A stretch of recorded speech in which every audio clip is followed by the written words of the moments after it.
Two pregnant German shepherds were hanging from a broken bridge. What baby did next left everyone in tears. What happened next will leave you speechless. This incredible story of courage, connection, and compassion will touch your heart in ways you never thought possible. Get ready for a journey that will make you believe in miracles again. Rain lashed against the windshield of the Parker family's SUV as they navigated the treacherous country road. The wipers worked frantically, barely keeping up with the downpour that had transformed the evening into a blur of gray shadows. Thunder cracked overhead, causing Lily Parker to flinch as she gripped the steering wheel tighter. "How much longer?" her husband David asked, peering through the passenger window at the darkening landscape. Their usual 30-minute drive from Grandma's house had already stretched to nearly an hour.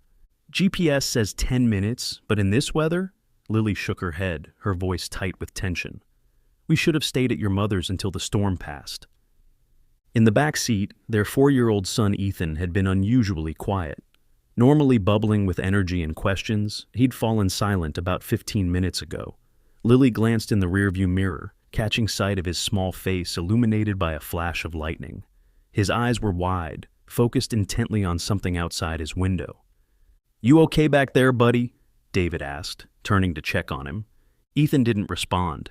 His tiny hands were pressed against the glass, his breath fogging a small circle on the window. His lips moved silently as though he was talking to someone. "Ethan?" Lily called, louder this time. "Honey, are you feeling car sick?" The little boy suddenly jerked in his seat. "Stop the car!" he screamed, his voice so sharp and desperate that Lily instinctively tapped the brakes. "Stop! Stop! They're crying!" David turned fully in his seat. "Who's crying, buddy? There's nobody out there. It's just the rain." "No!" Ethan's face contorted, tears welling in his eyes. "The doggies! They're crying. They're scared." He pressed his face harder against the window, pointing frantically toward the darkness outside. "They're gonna fall!" Lily and David exchanged worried glances. Their son had always been sensitive and imaginative, but this was different. The raw panic in his voice sent chills down Lily's spine that had nothing to do with the storm. "Sweetie, there aren't any dogs out there," Lily said gently, slowing the car nonetheless. "It's just the storm playing tricks." "Stop the car!" Ethan shrieked, unbuckling his car seat with surprising dexterity. "Please, they're going to die." Lily pulled over to the shoulder of the road, hazard lights flashing against the gray curtain of rain. Before either parent could react, Ethan had somehow managed to unlock his door and bolted into the stormy night. "Ethan!" David shouted, throwing his door open and leaping out. Lily was only seconds behind him, a heart hammering in her chest, as she watched her little boy's yellow raincoat disappear into the fog. "Oh my God!" she gasped, rain immediately soaking through her clothes. "Ethan, come back!" The beam of David's phone flashlight cut through the darkness as they chased after their son. The ground beneath their feet was sodden, mud sucking at their shoes with every step. Through the curtain of rain, Lily could make out the silhouette of an old railroad bridge spanning a swollen river about 50 yards ahead. "He's heading for the bridge!" David shouted over the roar of the storm. "Ethan, stop right now!" But their son seemed possessed by some force neither of them understood. His tiny legs pumped furiously as he ran toward the bridge, ignoring their calls. Lily's lungs burned as she pushed herself faster, terror clawing at her throat. The river below the bridge had risen alarmingly with the storm, brown water churning violently against its banks. They reached the entrance to the bridge just as Ethan skidded to a halt, his small arm extended, pointing out toward the middle of the structure. "Look!" he cried, his voice breaking with emotion. "The doggies!" Lily grabbed him, ready to scold him for running away, but the words died in her throat as she followed his pointing finger. The beam of David's flashlight revealed a nightmarish scene that made her stomach drop. There, suspended from the partially collapsed section of the old railroad bridge, were two large German shepherds. They hung by chains around their necks, their bodies dangling precariously over the raging waters below. The metal links were caught on exposed rebar from the damaged bridge, the only thing keeping the dogs from plummeting into the churning river. "Oh my God," David whispered, his face pale with shock. How did he know?" Lily finished, staring at her son in disbelief.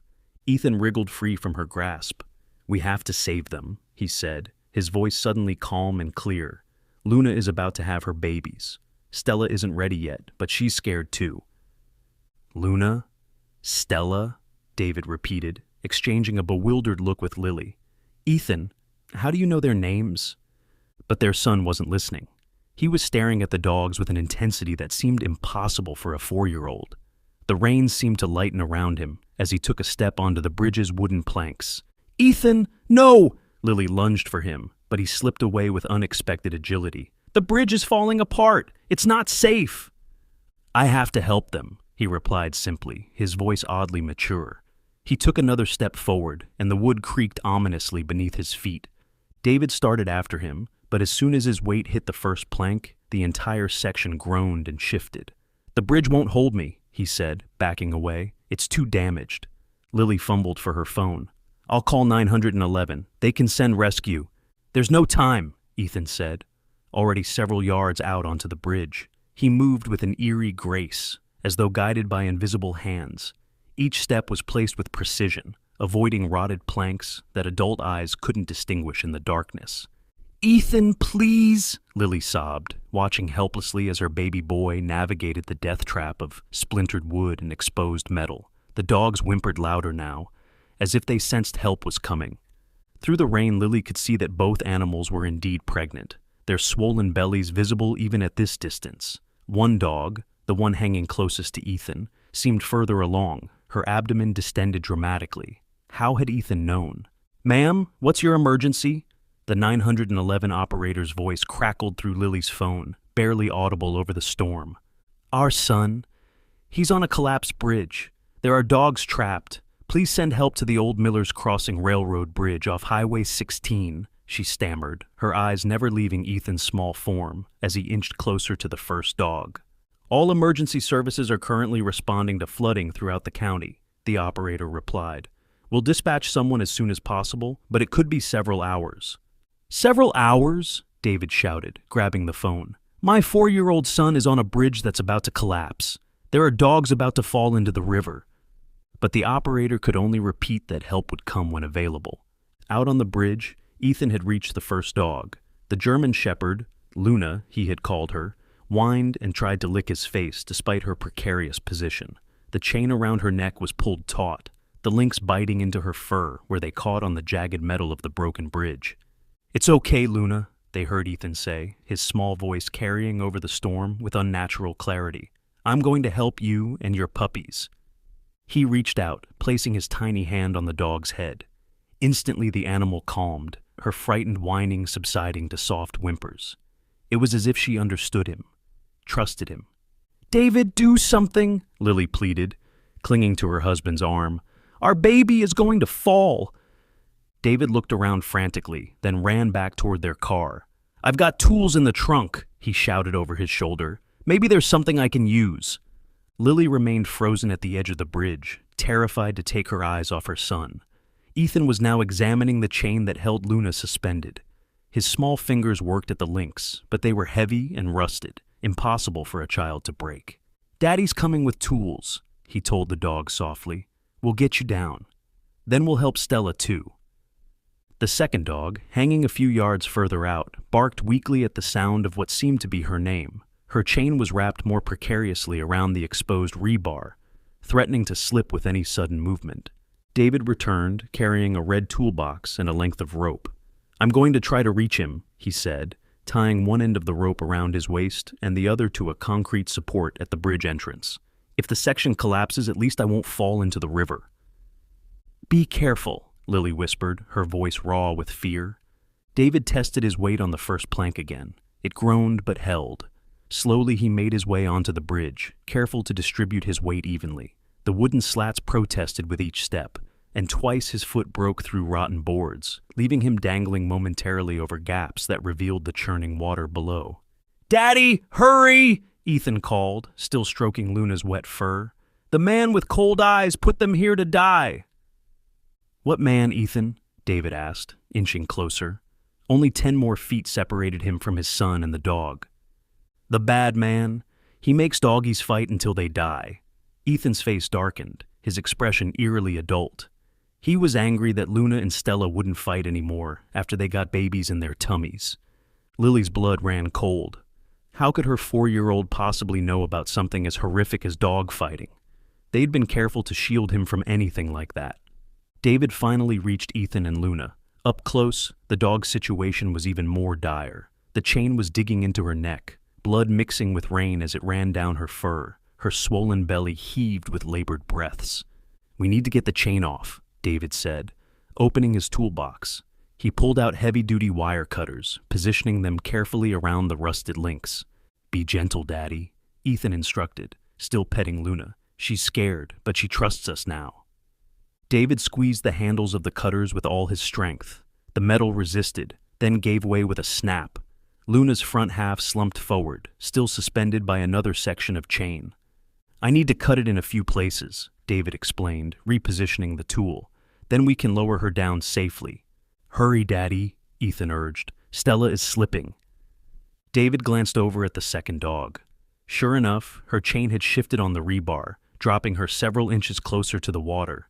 Her eyes were wide with terror, legs scrabbling uselessly at the air. Working as quickly as he dared, David cut through Luna's remaining chains. The dog's full weight dropped suddenly, but David managed to catch her, cradling the pregnant animal against his chest. "Take her to Mommy," Ethan instructed, already moving further out on the bridge toward Stella. "I need to help Stella now." "Ethan, no!" David called, but he couldn't chase after his son while holding the heavy dog. "Come back with me first." "There's no time," the boy replied without turning around. "Stella's chain is breaking." As if on cue, the metal links holding the second dog shifted again, dropping her another few inches. Her frightened yelp echoed across the water.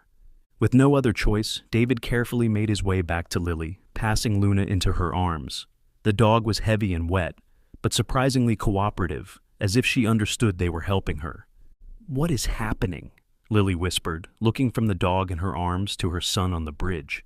"How does he know these things?" David didn't answer, already heading back onto the damaged structure with his tools.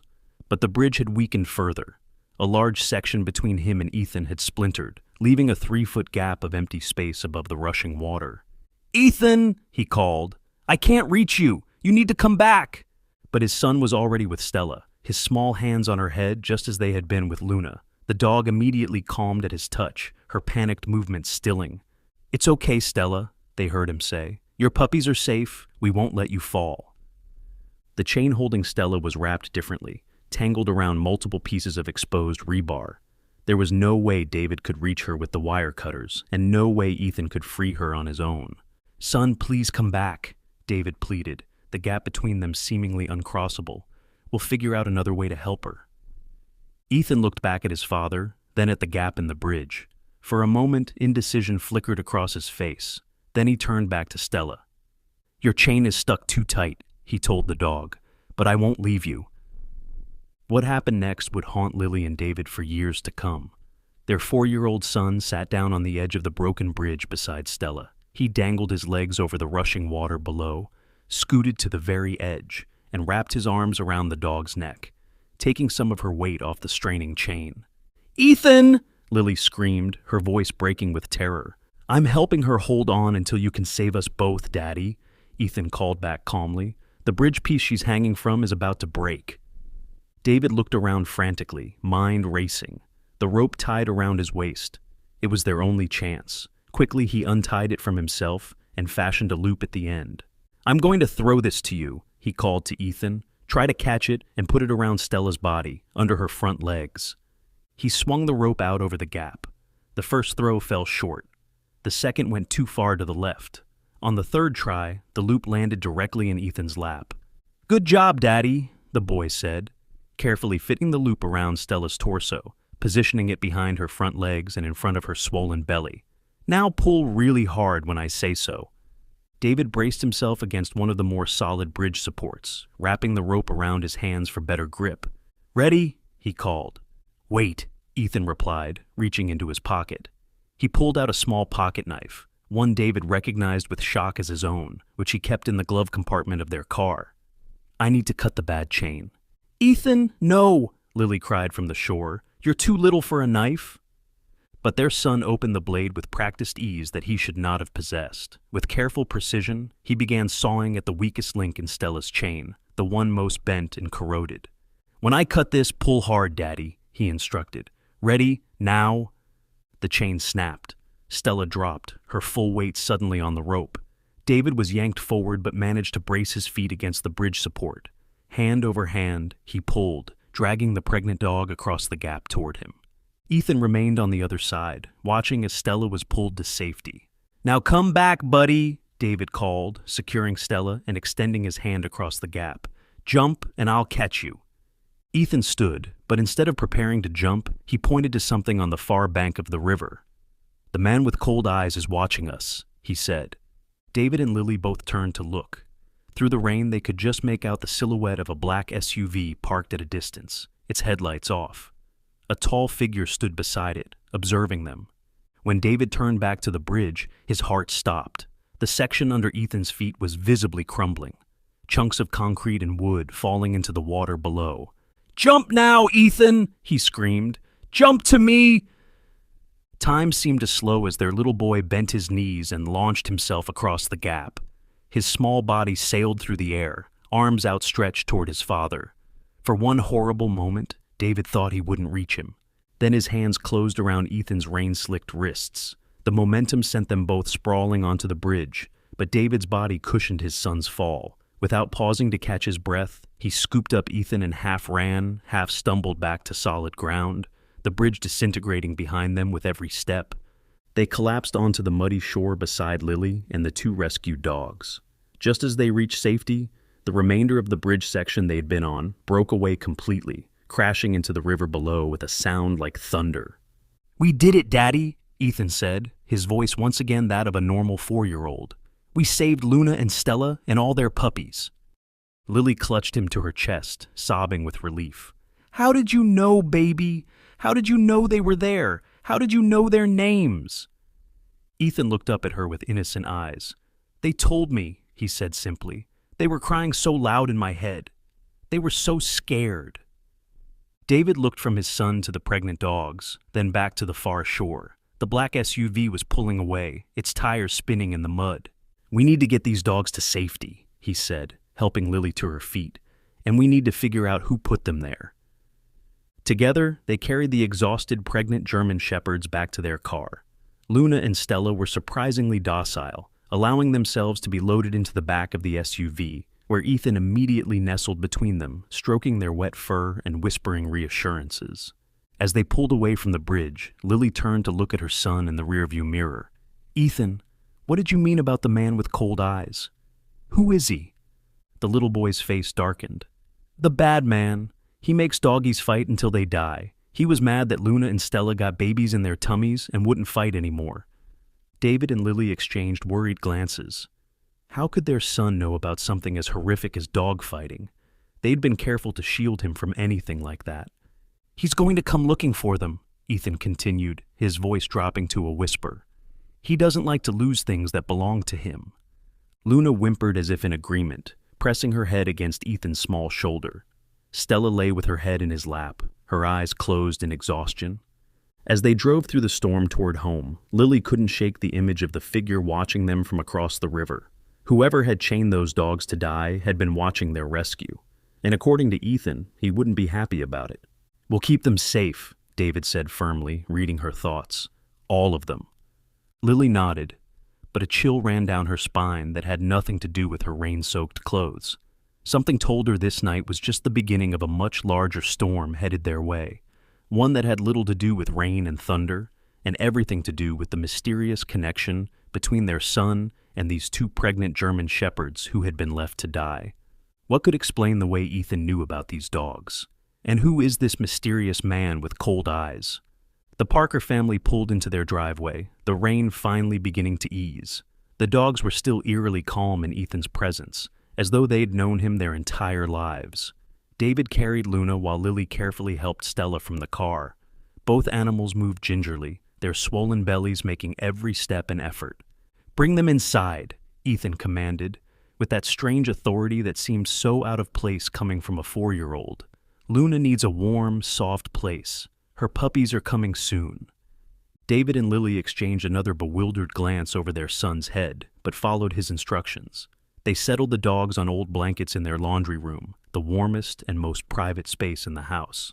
"How do you know these things, honey?" Lily asked, kneeling beside Ethan as he stroked Luna's head. How did you know the dogs were on the bridge? How do you know their names? Ethan looked at her with eyes that suddenly seemed ancient. They called to me, he said simply. They've been calling for 3 days, but tonight they were really scared. The man with cold eyes hung them there when the rain started.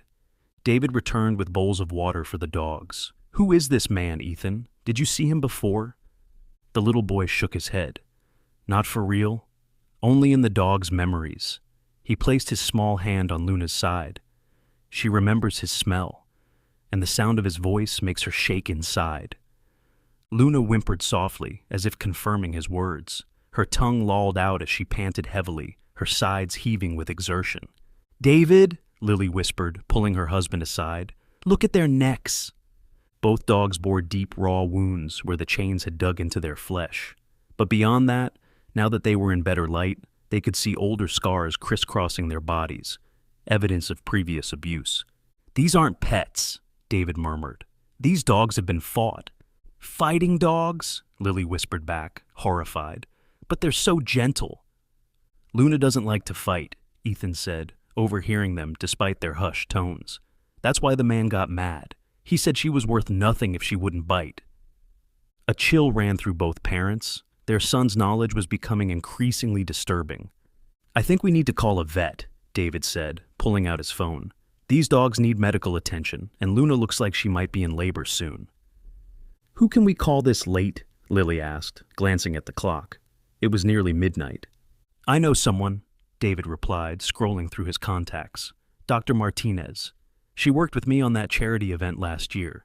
She specializes in rescue animals. While David stepped out to make the call, Lily gathered first aid supplies. She'd worked as a veterinary assistant through college and still remembered the basics.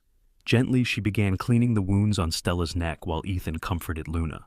The bad man has lots of dogs, Ethan said suddenly, his fingers tracing a particularly nasty scar on Luna's flank. He keeps them in cages in the dark. They're all scared all the time. Lily paused, antiseptic wipe in hand. Ethan, how do you know these things? You've never seen dog fighting. We've never even talked about it. The little boy continued stroking Luna. She's showing me, in my head, like a movie, but I can feel it too. He looked up at his mother with tears in his eyes. It hurts, Mommy. The memories hurt. Lily set down the first aid supplies and gathered her son into her arms, careful not to jostle Luna. Baby, none of this makes sense to me, but I believe you. David returned, looking relieved. Dr. Martinez is on her way. She lives about 20 minutes from here. Thank goodness, Lily said, resuming her task of cleaning Stella's wounds. David, we need to talk about what's happening with Ethan. The things he knows. I know, David interrupted, his voice low. It's not normal. But right now, we need to focus on helping these dogs. By the time Dr. Martinez arrived, Luna's panting had increased to a concerning frequency. The veterinarian was a petite woman with kind eyes and efficient movements. She sized up the situation immediately, kneeling to examine both dogs without a moment's hesitation. These animals have been badly abused, she said, gently probing Luna's distended abdomen. And this one is definitely in the early stages of labor. Where did you find them? David explained the bizarre circumstances of the rescue while Dr. Martinez continued her examination. She nodded occasionally, her expression growing darker at the mention of the chains and the bridge. Classic dogfighting operation tactics, she confirmed. When females get pregnant, they're useless for fighting. Most operations either use them for breeding or... She glanced at Ethan and didn't finish the sentence. The bad man was punishing them, Ethan supplied matter-of-factly, because they cost him money and wouldn't fight anymore. Dr. Martinez paused, looking at the little boy curiously. That's exactly right. How did you know that? Luna and Stella told me, Ethan replied, as if it were the most natural thing in the world. The veterinarian raised an eyebrow at Lily, who could only shake her head helplessly. Well, both dogs need immediate attention, Dr. Martinez continued professionally. The wounds around their necks are infected, and they're both dehydrated. And as I said, this one, Luna, you said, is about to deliver her puppies. Can we help? Lily asked, already rolling up her sleeves. I could use the assistance. Dr. Martinez admitted. "I brought supplies, but this isn't exactly a sterile clinic environment." For the next hour, they worked together to clean and disinfect the dog's wounds, administer fluids, and prepare for Luna's imminent delivery. Ethan refused to leave the dog's sides, whispering reassurances that seemed beyond his years. "The first puppy is coming," he announced suddenly, just before Luna let out a low, keening whine and began to strain visibly. Dr. Martinez quickly positioned herself to assist. "He's right," she said, sounding impressed. "Here we go." The first puppy arrived with surprising ease, a tiny wet bundle that the vet quickly cleaned and placed near Luna's head. The mother dog licked her newborn instinctively, and Ethan beamed as though he'd accomplished something magical. "Good job, Luna," he whispered. "5 more to come." Dr. Martinez shot him another curious look. "5 more? How could you possibly know that?" Ethan shrugged. "Luna knows. She can feel them all inside her." As if on cue, Luna began straining again. The second puppy arrived, followed by a third and fourth in quick succession. Each time, Dr. Martinez cleaned the puppy and checked it over before placing it near Luna to nurse. The fifth puppy took longer, causing Luna obvious distress. Ethan grew agitated, placing both hands on the dog's heaving side. "She's stuck," he said urgently. "The puppy is backwards." Dr. Martinez didn't question him this time, immediately checking Luna and confirming his assessment. "He's right. It's a breech position. I need to help this one out." With careful manipulation, the vet guided the struggling puppy into the world. This one was smaller than the others, its tiny body barely moving after the difficult birth. "Is it okay?" Lily asked anxiously. Dr. Martinez was already working on the tiny creature, rubbing it vigorously with a towel. "The heartbeat is faint. It may not—" "Give him to me," Ethan interrupted, holding out his small hands. Something in his voice made the vet comply without question. Ethan took the limp puppy and held it close to his chest, cupping it in his palms. He closed his eyes, rocking slightly back and forth.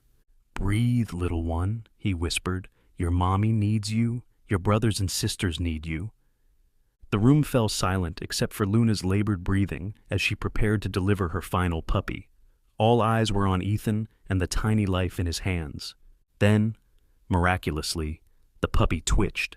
A small sound emerged from its mouth, and then a stronger cry.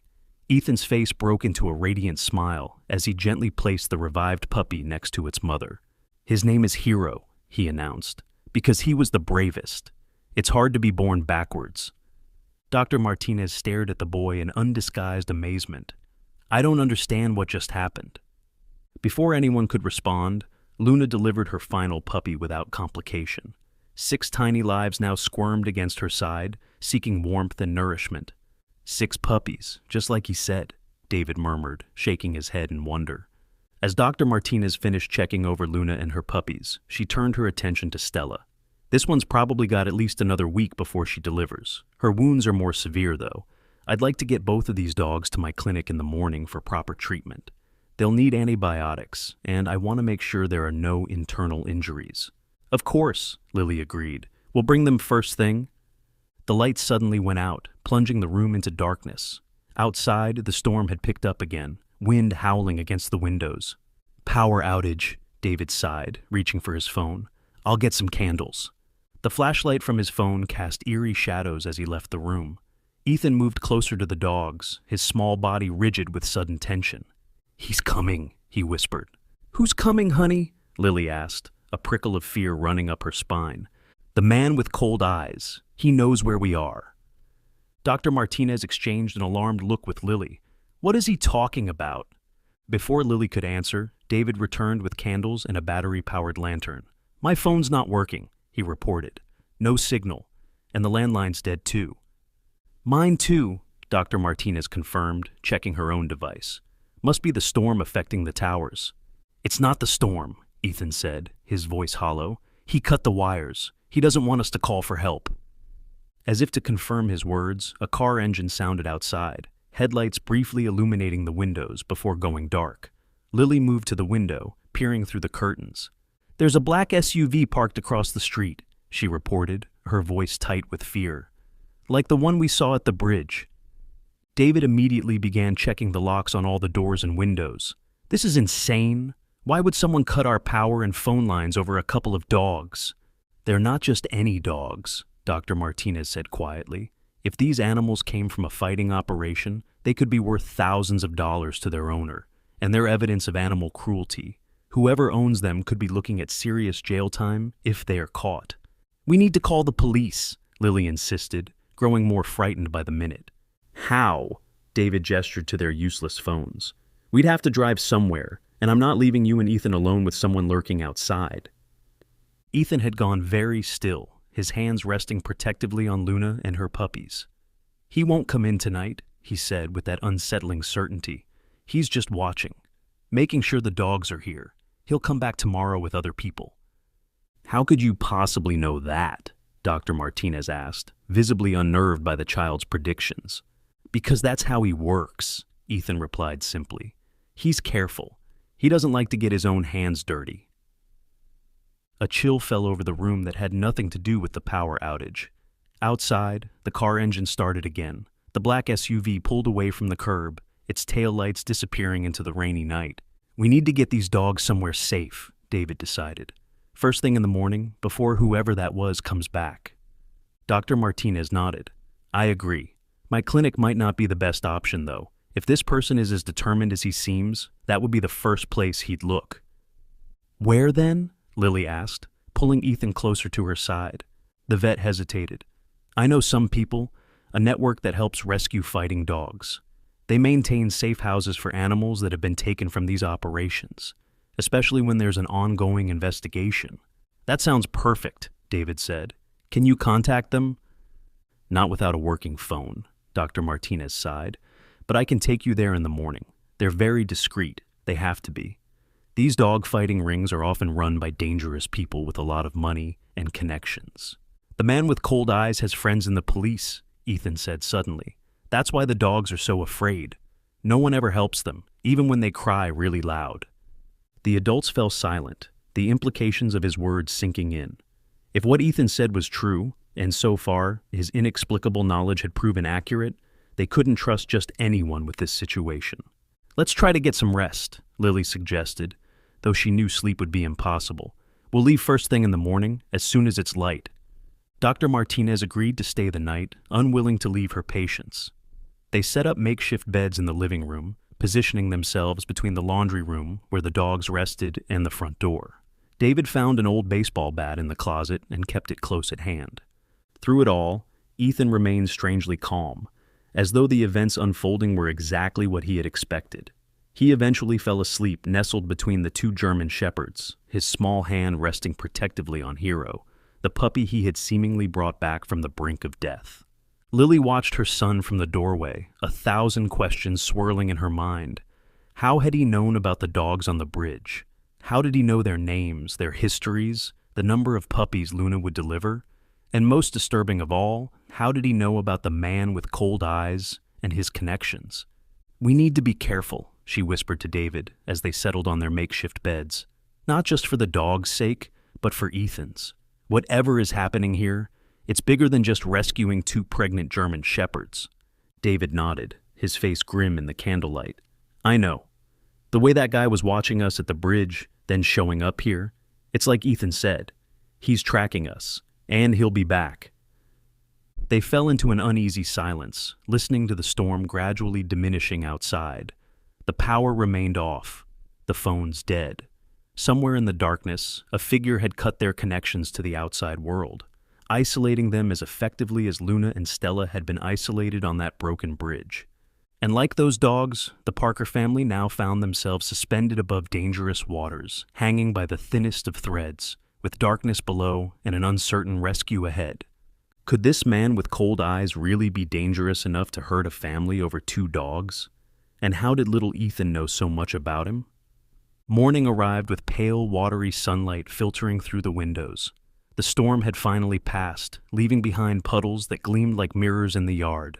The power was still out, and a quick check confirmed that the phone lines remained dead as well. Lily woke to find Ethan already up, sitting cross-legged between Luna and her puppies. The little boy was whispering to the smallest one, Hero, who seemed to respond to his voice with tiny whimpers. We need to leave soon, Ethan said without looking up. He's coming after breakfast." David and Dr. Martinez exchanged worried glances. The child's certainty was becoming increasingly unsettling. Yet, so far, his predictions had been eerily accurate. "I'll check the car," David said, grabbing his keys. "Make sure it's ready to go." He returned moments later, his face tight with anger. "The tires are slashed, all 4 of them." "What?" Lily felt her heart sink. "How is that possible? We would have heard someone in the driveway." "Not with the storm," Dr. Martinez pointed out. "And my car." She hurried to the window to check her own vehicle, parked at the curb. "The tires are flat too, and there's something on my windshield." They all moved to the window. A piece of paper had been tucked under the wiper blade of the veterinarian's car, a visible warning left in plain sight. "I'll get it," David said, heading for the door. "Be careful," Lily warned, clutching Ethan's shoulders protectively. David returned with the paper, his expression grim. "It's a business card. Gerald Blackwood, Blackwood Estate." He flipped it over. On the back, handwritten in elegant script, "My property, 9 a.m., or authorities involved." "Who's Gerald Blackwood?" Lily asked, taking the card from him. Dr. Martinez's face had gone pale. "One of the wealthiest men in the county. He owns half the businesses in town, sponsors most of the local politicians' campaigns." She hesitated. "There have been rumors about dogfighting rings on his property, but nothing ever sticks. The few times authorities have investigated, they've found nothing." "That's him," Ethan said quietly. "The man with cold eyes. Luna and Stella were his best breeding dogs, until they wouldn't fight anymore." "How would we even begin to prove that?" David asked, frustration evident in his voice. "It's our word against his. And according to this card, he's coming here at 9 o'clock expecting us to hand over the dogs." Lily checked her watch. It was just after 7. "We have less than 2 hours. We need to call someone. The police, animal control, someone who can help." "No police," Ethan said firmly. "They're his friends. They bring him dogs sometimes." The adults fell silent, the implications sinking in. If Blackwood was as connected as he seemed, going to the authorities might make things worse, not better. "My neighbor has a truck," Lily said suddenly. "Maybe we could borrow it. Get these dogs somewhere safe before Blackwood arrives." Before they could discuss the idea further, the doorbell rang. Everyone froze. "It's too early," David whispered. "He said 9 o'clock." Ethan stood up, his small face solemn. "He wants to scare us. He likes when people are afraid." The doorbell rang again, followed by a polite knock. David picked up the baseball bat, positioning himself in front of Lily and Ethan. Dr. Martinez moved to the laundry room doorway, ready to close it and shield the dogs from view. "I'll answer it," David said.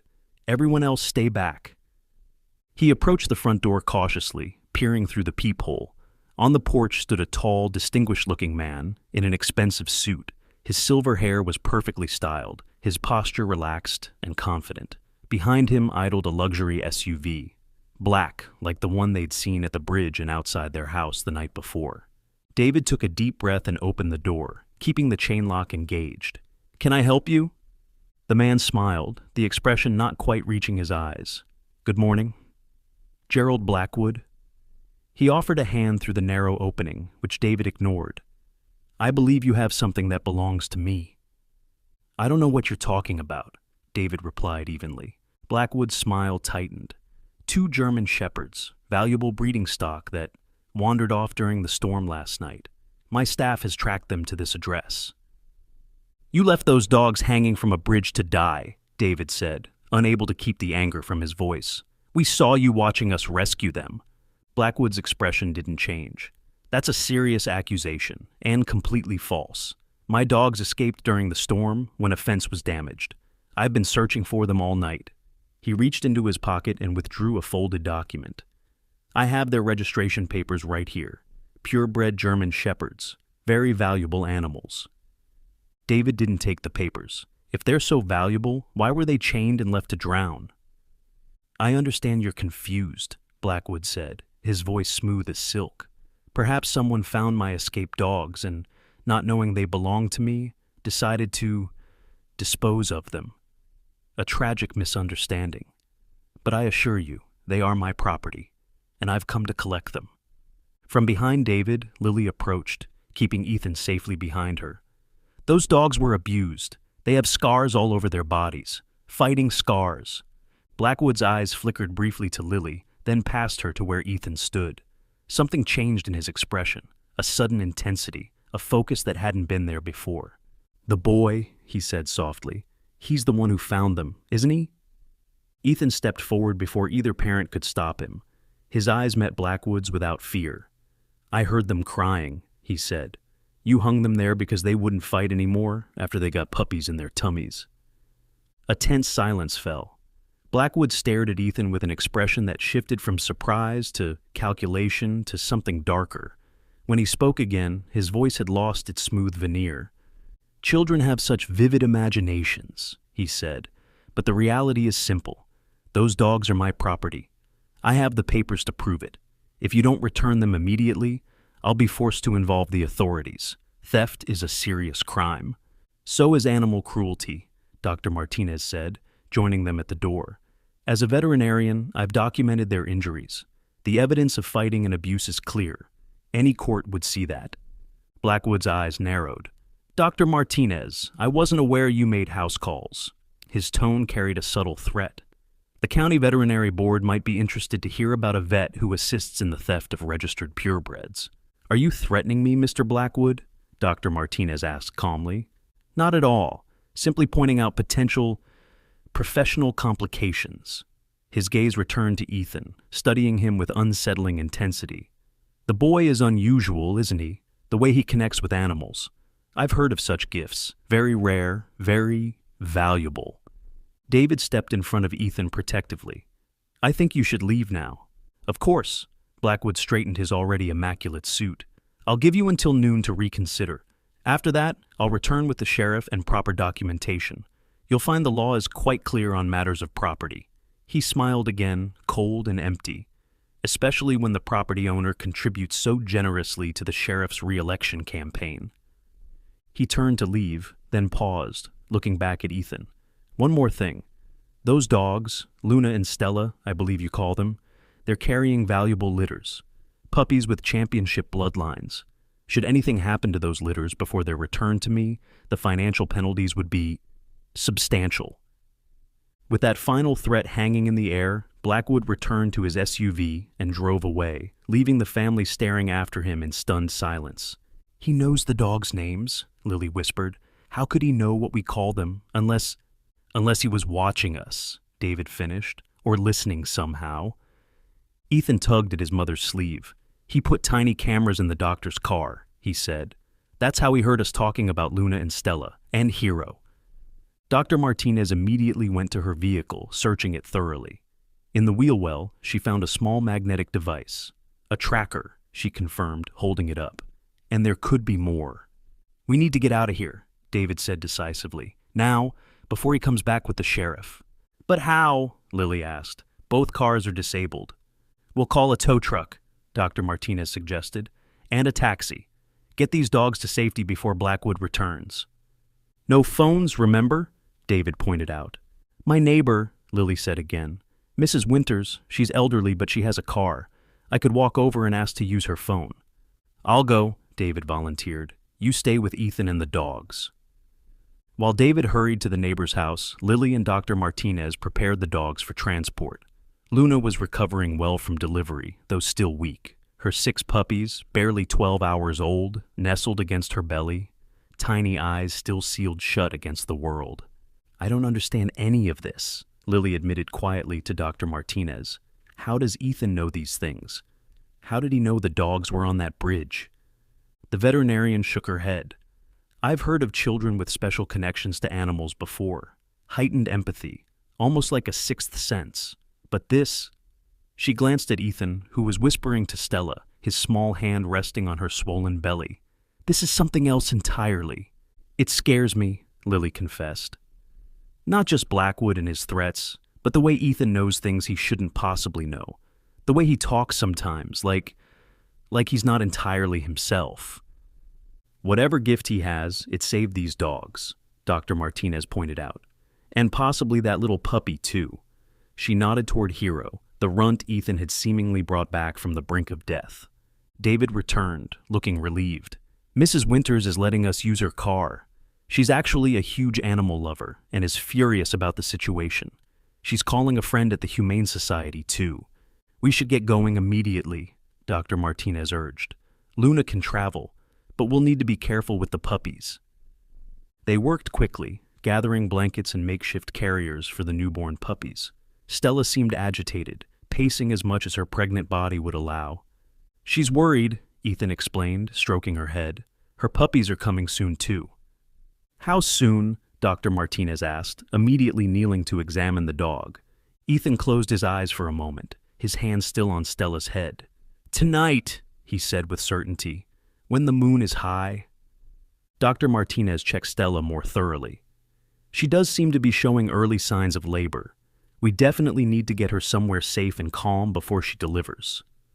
They loaded Luna and her puppies into a large laundry basket lined with blankets, then helped Stella into Mrs. Winter's aging station wagon.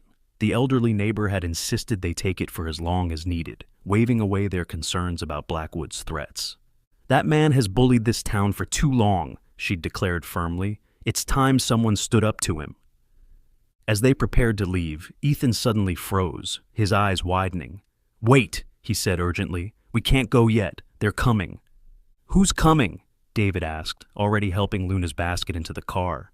The bad men, Ethan whispered. 3 cars. They're almost here. As if on cue, the sound of approaching vehicles reached their ears. Through the living room window, they saw 3 black SUVs turning onto their street. Blackwood, David spat. He didn't even wait until noon. Out the back, Dr. Martinez said quickly. Through the yard. Mrs. Winter's fence connects to the park behind your house, right? Lily nodded, already grabbing Ethan's hand. Yes, there's a gate. Then let's go, now. They hurried through the back door, David carrying Luna's basket, while Dr. Martinez and Lily supported Stella between them. Ethan led the way, running ahead to unlatch the gate that connected to the wooded park beyond their yard. They had just made it through when they heard car doors slamming in front of the house, followed by loud knocking and calls of, Sheriff's Department, open up! How did they get a warrant so quickly? Lily gasped as they hurried through the trees toward Mrs. Winter's house on the next street over. They probably don't have one, Dr. Martinez replied grimly. But who's going to stop them? They reached Mrs. Winter's backyard unseen. The elderly woman was waiting by her garage, car keys in hand. I saw those vultures pull up, she said, her lined face fierce with determination. Hurry now. My sister lives about an hour north of here. She's expecting you. She's already called her vet to meet you there. Thank you, Lily said, blinking back tears as they carefully loaded the dogs into the station wagon. We don't know how to repay you. Stand up to that bully Blackwood, Mrs. Winters replied firmly. That's payment enough. They piled into the car, Dr. Martinez driving with David in the passenger seat, while Lily sat in the back with Ethan between the 2 dogs. As they pulled away, they caught a glimpse of men in sheriff's uniforms searching their yard, Blackwood directing them with sharp gestures. He's really angry now, Ethan said, looking back as they turned the corner. He doesn't like to lose. They drove in tense silence for several miles, everyone jumping at the sight of every black vehicle that passed. Dr. Martinez took back roads, avoiding the main highway where they might be easily spotted. Do you think Blackwood really has the sheriff in his pocket? Lily asked, stroking Stella's head as the pregnant dog shifted uncomfortably beside her. It wouldn't surprise me, Dr. Martinez replied. Men like that collect powerful friends like trading cards. It's how they stay untouchable. Not anymore, David said firmly. We have evidence now. The dogs, their injuries, their condition. No judge would hand them back to an abuser. Unless the judge is also on his payroll, Dr. Martinez pointed out. This isn't just about the dogs anymore. Did you see how he looked at Ethan? How interested he was in him? Lily pulled her son closer. What does he want with Ethan? Isn't it obvious? David's voice was tight with suppressed anger. Ethan has a gift with animals. Blackwood runs fighting dogs. Imagine how valuable someone like Ethan would be to an operation like that. The car fell silent as the implication sank in. It wasn't just the dogs Blackwood wanted. He had noticed Ethan's unusual abilities and seen their potential value. Luna says we should turn left at the next road, Ethan said suddenly, breaking the silence. There's a place where dogs are safe, where the bad man can't find them. Dr. Martinez glanced at him in the rearview mirror. Your neighbor's sister lives straight ahead, about 30 more miles. No, Ethan shook his head firmly. Luna says left, to the safe place. Her memories show me. David and Dr. Martinez exchanged uncertain looks, but something in Ethan's confident tone made them hesitate. The boy hasn't been wrong yet, David said quietly. Dr. Martinez nodded and turned left at the next intersection. The road immediately narrowed, winding through dense woods with fewer houses visible through the trees. As they drove, Stella became increasingly restless, whining softly and shifting position. I think her labor is starting, Lily said with concern. She's getting very uncomfortable. Luna says we're almost there, Ethan reassured them, one hand on each dog's head, just past the big rocks that look like sleeping bears. Remarkably, around the next bend, the road passed between two large boulder formations that did indeed resemble slumbering bears. Just beyond, a gravel driveway turned off into the trees marked only by a simple wooden sign with a paw print carved into it. This can't be a coincidence, Dr. Martinez murmured, turning onto the driveway. The narrow path wound through the woods for nearly half a mile before opening onto a clearing. A large rustic cabin stood in the center, surrounded by several smaller outbuildings. The place looked well-maintained, but deliberately inconspicuous, hidden away from casual discovery.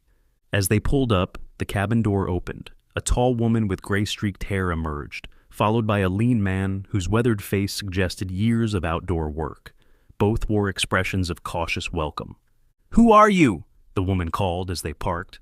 "This is private property." Dr. Martinez rolled down her window.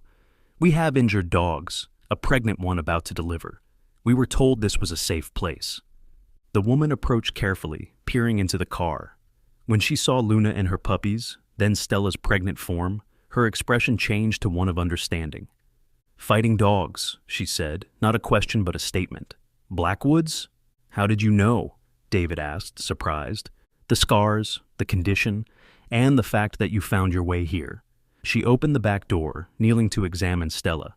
"I'm Rachel. This is Marcus. We run the Underground Railroad for fighting dogs." "Underground Railroad?" Lily repeated. Rachel nodded, already helping Stella from the car. "A network of safe houses for dogs rescued from fighting rings. We rehabilitate them, find them homes, and occasionally—" She paused, a grim smile crossing her face. "Collect evidence against their former owners." "We need a place for these dogs to stay," David explained, "at least until we figure out what to do about Blackwood. He's already got the sheriff looking for us." "Of course he does," Marcus said, speaking for the first time. His voice was deep, with the faint remnant of a southern accent. "Blackwood owns half the county officials, one way or another, but he doesn't own us." They helped carry Luna and her puppies inside, settling them in a warm, clean room equipped like a veterinary birthing suite. Stella was placed in an adjacent space, comfortable but with medical equipment close at hand. "You were right to come here," Rachel told Ethan, noticing how the dogs calmed at his touch. "We can help." Luna remembered this place, Ethan explained, from another dog's memories. A brown dog who got away and found people who helped. Rachel exchanged a startled look with Marcus. "We rescued a chocolate lab from Blackwood's operation about 6 months ago," she said slowly. "How could you possibly know that?" Ethan shrugged, the gesture childlike despite his strange knowledge. "The dogs share memories sometimes. Luna saw it in the brown dog's mind when they were in cages together." As they settled in, Rachel and Marcus explained more about their operation. Marcus had been a police officer until he'd witnessed the corruption protecting Blackwood's dog fighting ring. Unable to fight it from within the system, he'd resigned and dedicated himself to rescuing fighting dogs instead. Rachel, a former wildlife rehabilitator, had joined forces with him 3 years ago. Together, they had built a network of safe houses and volunteers across 3 states. "We've been gathering evidence against Blackwood for years," Marcus explained, "but he's careful.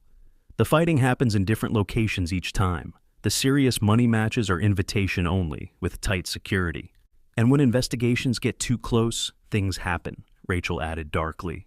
"Evidence disappears. Witnesses change their stories. One animal control officer who was getting too persistent had his house burned down. Electrical fault, officially. But you think Blackwood was behind it," David said. Marcus nodded grimly. "I know he was, but knowing and proving are different things." As they talked, Stella's labor progressed rapidly. By mid-afternoon, she was panting heavily, her contractions coming at regular intervals. "First puppy's coming," Ethan announced, just as Stella gave a particularly strong push. Rachel, who had experience with whelping, positioned herself to help. The first puppy emerged without complication, a healthy male who immediately began squirming and seeking his mother. "4 more," Ethan said confidently. 3 boys and 1 girl. Rachel raised an eyebrow, but didn't question him. Sure enough, by early evening, Stella had delivered exactly as Ethan had predicted. 4 more puppies, 3 males and 1 female, all healthy and strong. "That's 10 puppies total between the 2 mothers," Lily marveled, watching Ethan move between the 2 dog families, checking on each puppy with careful attention. 10 new lives that would have been lost, if not for Ethan hearing their cries. As darkness fell, Marcus secured the property, checking locks and turning on the security system. "Blackwood won't find you here," he assured them. "But we should still be careful. He's not a man who gives up easily." "Especially now," David agreed, glancing at Ethan. "I think he wants our son as much as he wants the dogs back." The words hung heavy in the air, a frightening reality they were only beginning to comprehend. Whatever special connection Ethan had with these animals, Blackwood had recognized its value and seemed determined to possess it. Did Blackwood have an even darker plan for Ethan's abilities than they realized? And what about the puppies? Would they inherit the same fighting bloodlines that had made their mothers so valuable to a man who profited from animal cruelty? As morning light filtered through the cabin windows, the adults gathered around the kitchen table, speaking in hushed tones, while Ethan slept nearby on a couch, curled protectively between Luna and Stella. "We need to understand what we're dealing with," Marcus said, spreading a folder of documents across the table. "Blackwood isn't just some local criminal. His operation spans at least 3 states, possibly more." Rachel nodded, sliding a photograph toward David and Lily. "This is his main estate. 200 acres, private security, state-of-the-art surveillance." The picture showed an imposing mansion surrounded by manicured grounds and high stone walls. "But the fighting doesn't happen there," Marcus continued. "Too risky. He uses remote properties, abandoned buildings, places he can secure quickly and vacate just as fast." "How do you know all this?" David asked, examining the photo. Marcus hesitated, exchanging a glance with Rachel. "I used to be on his security detail," he admitted, "before I realized what was really happening. I thought I was protecting a wealthy businessman. Then I saw the kennels, the training pits, the dogs that disappeared when they stopped winning." Lily looked over at Ethan, still peacefully asleep with the dogs. "And now he's interested in our son, because of his connection with the animals." "A child who can communicate with fighting dogs would be invaluable to someone like Blackwood," Rachel said grimly. "He could predict which dogs would fight well, which ones to breed, which ones to dispose of." The thought sent a chill through the room. "We need to stop him," David said firmly, "not just hide from him. We need to bring him down." "We've been trying for years," Marcus reminded him. "He's careful, protected." "But now we have something he doesn't expect," Lily said slowly. "We have Ethan." David stared at her. "You can't be suggesting—" "Not using him as bait," Lily clarified quickly. "But his connection to the dogs, he knows things about Blackwood's operation that even Blackwood might not realize he knows." At that moment, Ethan stirred, his eyes fluttering open. He looked around at the adults gathered at the table, their serious expressions and the documents spread between them. "You're making a plan," he said, his voice still thick with sleep, "to catch the man with cold eyes." "That's right," Marcus replied, not bothering to question how the boy knew. "But it's going to be difficult. He's very powerful, very protected." Ethan sat up carefully, trying not to disturb the sleeping dogs. "I can help. I can see things." "What kind of things, sweetheart?" Lily asked gently. "The dogs remember everything," Ethan explained, as if it were the most natural thing in the world. "The places, the smells, the other dogs, the people who came to watch them fight." He closed his eyes for a moment. "There's a big room under the ground, with a dirt floor in the middle. People sit around it in chairs, watching the dogs. They bet money. They drink from glass cups." Marcus looked stunned. "That's an accurate description of a fighting pit, but how could you know—" "Luna was there," Ethan continued, his eyes still closed. "5 times. She won 4 fights. That's why the man with cold eyes was so angry when she wouldn't fight anymore after she got puppies in her tummy. He said she was his champion. Rachel was taking notes rapidly. Can you describe the underground room more? Any details about how to get there? Ethan's forehead wrinkled in concentration. It's under a big house, not his main house, a different one, in the woods by a lake. You go downstairs behind a bookshelf. There are metal cages along the walls, and a special chair for the man with cold eyes, bigger than the others. The lake house, Marcus breathed, looking at Rachel. We've suspected, but could never confirm. There are cameras, Ethan added, lots of cameras, and men with guns, and a tunnel that goes to the water if police come. The adults exchanged amazed glances. The level of detail was extraordinary and potentially invaluable. Ethan, David said carefully, is there anything else you can tell us? Anything that might help us prove what Blackwood is doing? The little boy opened his eyes, looking directly at his father. He keeps a book, with all the dogs' names and who they fought and who won, and how much money they made him. He writes in it every night before bed. A record book, Marcus whispered. Physical evidence. If we could get our hands on that. It won't be easy, Rachel cautioned. The lake house is even more secure than his main estate. Limited access. Guards posted 24/7. But not impossible, Marcus countered, especially if we had inside help. What are you suggesting? David asked, leaning forward. A trap, Marcus said, his eyes gleaming with determination. Using Blackwood's obsession against him. Lily looked alarmed. You're not suggesting we use Ethan as bait? Not Ethan, Marcus clarified. The dogs. Blackwood wants them back. Not just because they're valuable breeding stock, but because they're evidence against him. We let him think he can get them back, lure him into a position where we can gather evidence against him. That's incredibly risky, Lily protested. These dogs have been through enough. The dogs will help, Ethan interjected confidently. They want to stop the man with cold eyes too. They remember all the other dogs who didn't get saved. As they discussed the possibilities, Rachel's phone chimed with a message. Her expression darkened as she read it. Bad news, she announced. Our contact at the sheriff's department says Blackwood has reported the dogs as stolen property worth over $50,000.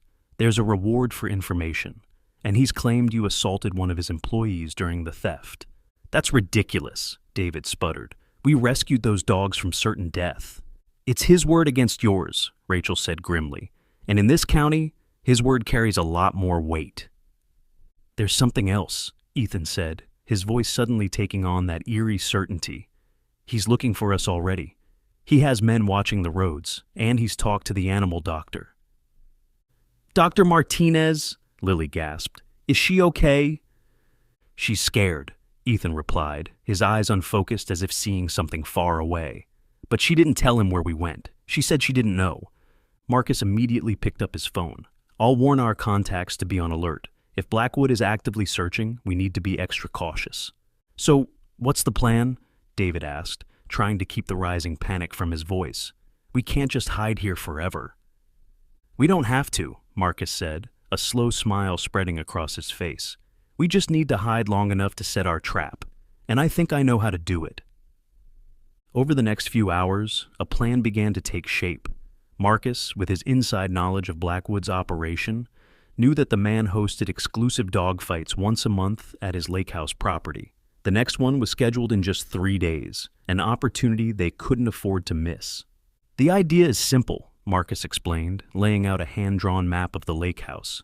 We feed information through a trusted channel that the stolen dogs have been located. Blackwood will want to recover them immediately, especially with a fight coming up.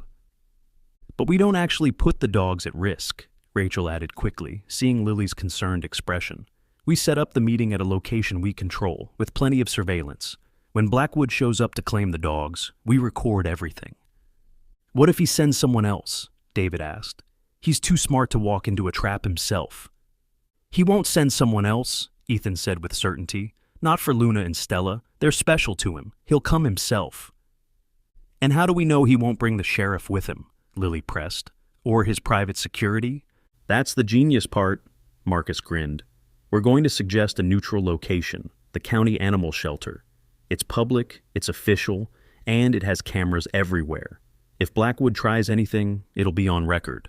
And, Rachel added, our contact at the shelter will make sure those records don't mysteriously disappear. The plan was risky, but solid. They would contact Blackwood through an anonymous tip claiming to be a shelter worker who recognized the dogs from the reward notice. The meeting would be set for the following day, giving them time to prepare. What about the actual dogs? Lily asked, glancing at Luna and Stella with their puppies. They can't be there. It's too dangerous. We'll use similar-looking dogs from our rescue program, Rachel explained. From a distance, Blackwood won't know the difference until it's too late. As the adults finalized the details, Ethan sat quietly with the dogs, seemingly in his own world. After a while, he approached the table with a serious expression. It won't work, he announced. Everyone turned to look at him. What won't work, honey? Lily asked. The plan, Ethan replied. The man with cold eyes can see inside people's heads. He'll know it's a trap. Ethan, that's not possible, David started gently. He can, Ethan insisted. Not like how I see inside dogs' heads. But he watches people. He looks at their eyes and their hands and knows if they're lying. Luna remembers. That's why all the dogs are so afraid of him. He always knows. Marcus looked thoughtful. He's right about one thing. Blackwood is exceptionally good at reading people. It's what makes him such a successful criminal. He can spot an undercover cop or a setup from a mile away. So what do we do? Lily asked, frustration evident in her voice. We can't just give up. We don't need to trick him, Ethan said simply. We just need to make him scared. Scared? Blackwood? Marcus laughed without humor. I've never seen that man scared of anything. He's scared of people knowing his secrets, Ethan replied. Luna remembers. When people ask questions about the dogs, he gets a special kind of angry, the scared kind. That statement hung in the air as the adults considered its implications. The boy's right, Rachel said slowly. Blackwood's power comes from his reputation, his connections. If that was threatened, if his public image was at risk, we need to hit him where it hurts, Marcus agreed, a new light in his eyes. His reputation, his social standing. A new plan began to form, one that didn't rely on tricking Blackwood, but on using his own fear of exposure against him. They would still arrange the meeting at the animal shelter, but with a crucial difference. Local media would be anonymously tipped off about an important story involving the county's most prominent citizen. Blackwood is obsessed with his public image, Marcus explained. He donates to charities, sponsors community events, presents himself as a pillar of the community. If he thought journalists might be present, he'd have to be on his best behavior. And if we can get him talking about the dogs, get him to make claims about them that we can disprove, Rachel added. We'd have him on record, David finished, understanding dawning. Lying about evidence in an animal cruelty case. The new plan was set in motion. Rachel contacted her connection at the animal shelter, while Marcus prepared an anonymous tip for the local newspaper about a prominent citizen involved in a dispute over valuable show dogs. As night fell, everyone tried to get some rest before the confrontation ahead. Lily found Ethan sitting by the window, staring out at the moon rising over the trees. You should be sleeping, sweetie, she said, sitting beside him. I'm listening, he replied. The puppies are dreaming. They don't have scary memories yet, just warm milk and soft fur. He looked up at her with eyes that seemed too wise for his years. That's why we have to stop the man with cold eyes, so they never have scary memories like their mommies. Lily pulled him close, her heart aching at the burden of understanding her little boy seemed to carry. We will, honey. I promise. The next morning was a flurry of activity. Final preparations were made, roles assigned, contingencies planned for. By mid-morning, they received confirmation. Blackwood had taken the bait and agreed to meet at the animal shelter at 2 p.m. to resolve the unfortunate misunderstanding about his dogs. He'll be on his best behavior at first, Marcus warned, as they prepared to leave. Charm is his first line of defense. Don't be fooled. What about Ethan? Lily asked. I don't want him anywhere near Blackwood. I have to come, Ethan said firmly. The dogs need me there, and I need to tell the man with cold eyes about the pit under his house. Absolutely not, David insisted. It's too dangerous. If Ethan isn't there, Blackwood will be suspicious, Marcus pointed out. He knows the boy is connected to the dogs somehow. His absence would be a red flag. After much debate, a compromise was reached. Ethan would be present but kept at a safe distance, with Rachel nearby at all times. At the first sign of trouble, she would take him to a secure exit. They arrived at the animal shelter 30 minutes early, giving them time to coordinate with the staff member who had agreed to help them. Security cameras were confirmed to be working, and several shelter volunteers, actually members of Marcus's Underground Railroad, positioned themselves strategically around the building. At precisely 2 p.m., a black Bentley pulled into the parking lot. Gerald Blackwood emerged, immaculately dressed as always, flanked by a single assistant who carried a leather portfolio. His face was composed in a mask of benevolent concern as he entered the building. "Mr. Blackwood," the shelter manager greeted him with carefully rehearsed cordiality. "Thank you for coming to resolve this matter." "Of course," Blackwood replied smoothly. "These valuable animals are not only prized breeding stock, but beloved pets. I've been quite distressed by their disappearance." His eyes scanned the room, quickly locating David and Lily. His expression didn't change when he spotted Ethan standing between them, but a subtle tension appeared in his shoulders. "Ah, the Parker family," he said, his voice maintaining its pleasant tone despite the coldness in his eyes. "I'm glad you decided to do the right thing." "We've always intended to do the right thing, Mr. Blackwood," David replied evenly. "That's why we rescued those dogs from the bridge where someone had left them to die." Blackwood's smile tightened almost imperceptibly. "A misunderstanding, I'm sure. My staff has been searching for them since they escaped during the storm. If someone else found them and mistakenly relocated them, that would explain much." "The dogs were chained," Lily stated flatly, "deliberately left to drown as the water rose." "A serious accusation," Blackwood responded, his voice hardening slightly, "and completely unfounded. I have registration papers here." He gestured to the portfolio his assistant held, proving my ownership. "Whatever condition you found them in was certainly not my doing." As they spoke, a shelter worker led in 2 German shepherds, the stand-ins for Luna and Stella. From a distance, they resembled the pregnant dogs, though anyone familiar with the individuals would spot the differences immediately. Blackwood's eyes narrowed as he studied the animals. "Those are not my dogs," he said flatly. "Are you sure?" the shelter manager asked innocently. "They match the description in your report. 2 female German shepherds, pregnant with distinctive markings." "My dogs have specific identifying features," Blackwood insisted, his composure slipping slightly. "Breeding scars, tattoos in their ears with their registration numbers." His gaze snapped to David and Lily.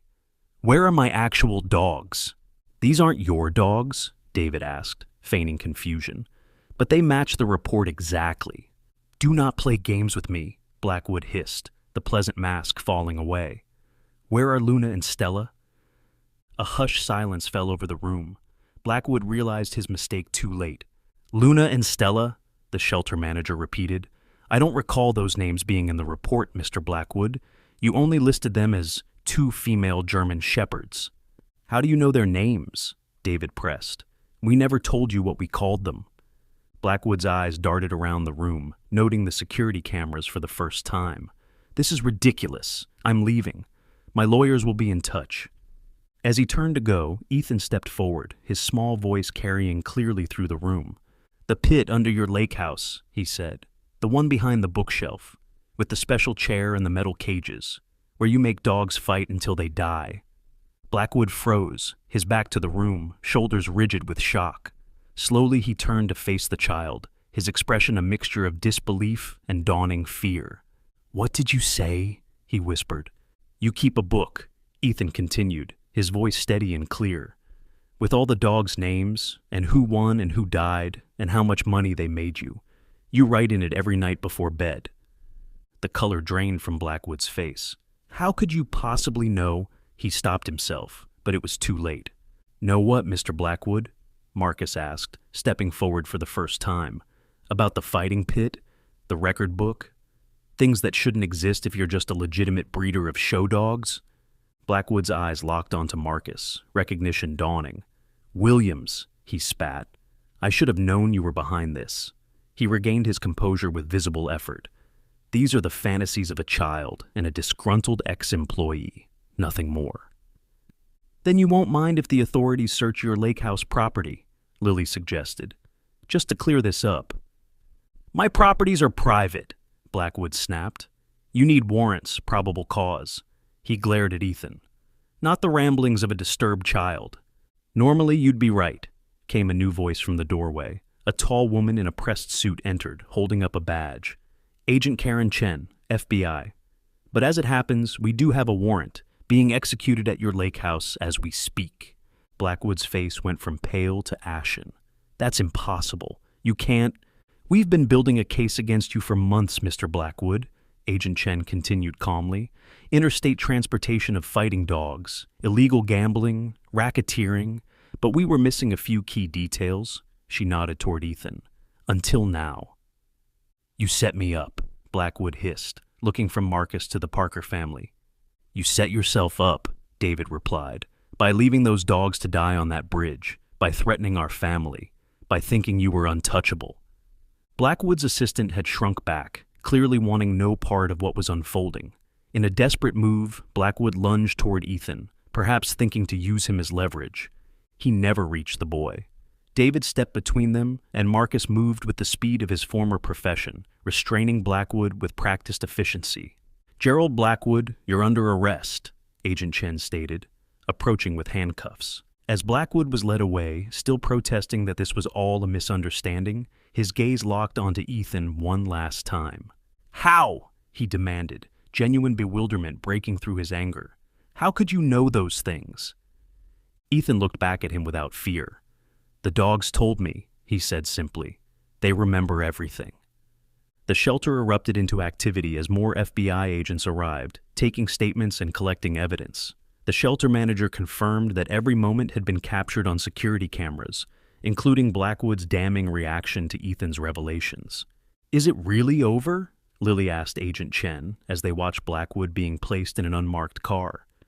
The investigation is just beginning, the agent replied honestly. But yes, the most dangerous part is over. Blackwood's lake house is being searched as we speak, and based on what we're hearing, your son's description was remarkably accurate. So, what happens now?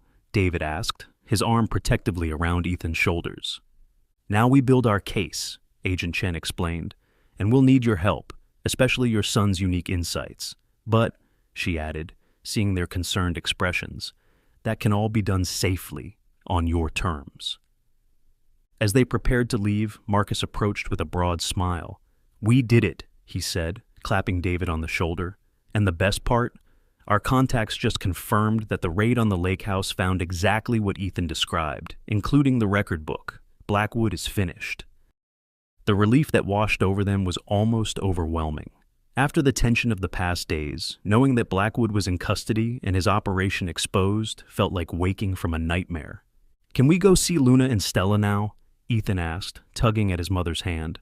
I want to tell them the man with cold eyes can't hurt anyone anymore. Looking at her extraordinary son, Lily felt a mixture of wonder and lingering unease. The danger from Blackwood might be over, but Ethan's inexplicable abilities remained a mystery, one that had saved lives, but also marked him as different in ways she was only beginning to understand. What exactly was the extent of Ethan's connection with animals? And would others try to exploit his gift once word got out about the child who could hear dogs' thoughts? The safe house was filled with a sense of cautious celebration when they returned. Rachel had stayed behind with Luna, Stella, and their puppies, keeping them comfortable and secure while the trap was being sprung. It worked? She asked, as soon as they walked through the door, her eyes scanning their expressions. Better than we could have hoped, Marcus confirmed, his face breaking into a wide smile. Blackwood is in FBI custody. They're searching his properties as we speak. Rachel let out a breath she seemed to have been holding for years. I can hardly believe it. After all this time, Ethan immediately went to check on the dogs and their puppies, kneeling between the two mothers and their furry broods with a look of pure contentment on his small face. I told them the man with cold eyes can't hurt them anymore, he announced to the room. They understand. They're happy. Indeed, both Luna and Stella seemed more relaxed than they had been since the rescue, their eyes clearer, postures less tense. Luna's 6 puppies were already slightly bigger than the day before, squirming with healthy energy as they nursed. Stella's 4 younger puppies were still tiny, eyes not yet open, but nursing strongly. Agent Chen arrived at the safe house an hour later, bringing news of the investigation's progress. "The search of the lake house turned up exactly what your son described," she told them, still sounding amazed. "An underground fighting pit behind a moving bookshelf. Cages, betting records, even the special chair Ethan mentioned." "And the record book?" Marcus asked eagerly. "Found in Blackwood's bedroom, exactly where Ethan said it would be," Chen confirmed. "It contains detailed information going back 5 years: wins, losses, breeding records, injuries, deaths." Her expression darkened. "It's damning evidence. Along with the financial records we seized, we're looking at multiple federal charges." "What about his connections?" David asked. "The sheriff? The judges he had in his pocket?" "We're already seeing the rats abandon the sinking ship," Chen replied with grim satisfaction. "The sheriff is suddenly very cooperative, claiming he had no knowledge of Blackwood's illegal activities. 2 county commissioners have lawyered up. A judge has recused himself from any case involving Blackwood Enterprises." "And Luna and Stella?" Lily asked, the dog's welfare still her primary concern. "What happens to them now?" "Technically, they're evidence in an ongoing federal investigation," Chen explained. "But given the circumstances and the fact that they're mothers to newborn puppies, we're recommending they remain in protective custody with properly qualified caretakers." She glanced meaningfully at Rachel and Marcus. "Your Underground Railroad operation has quite a reputation among animal welfare advocates, even if it's not exactly official." Rachel looked surprised. "You knew about us?" "We've been aware for some time," Chen admitted, "but as your activities aligned with our investigation into Blackwood, we saw no reason to interfere." As they discussed the logistics of caring for the dogs, Ethan suddenly stood up from where he'd been sitting with the puppies. His face had gone pale, his eyes unfocused. "Ethan?" Lily called, alarmed by his expression. "What's wrong?" "Stella," he whispered. "Something's wrong with Stella." They all turned to look at the German shepherd. She appeared normal at first glance, still lying calmly with her puppies. But as they watched, she began to pant heavily, her sides heaving with effort that seemed disconnected from any physical exertion. Rachel immediately knelt beside the dog, checking her over with practiced hands. "Her temperature is elevated," she reported with concern, "and her gums look pale." "Postpartum complications?" Marcus suggested, already reaching for his phone. "I'll call the vet." "She's bleeding inside," Ethan stated with that unsettling certainty. "From the bad place where the chain hurt her. It broke open when the puppies came." Rachel carefully examined Stella's abdomen, her expression growing more concerned. "There is some unusual swelling here. He could be right about internal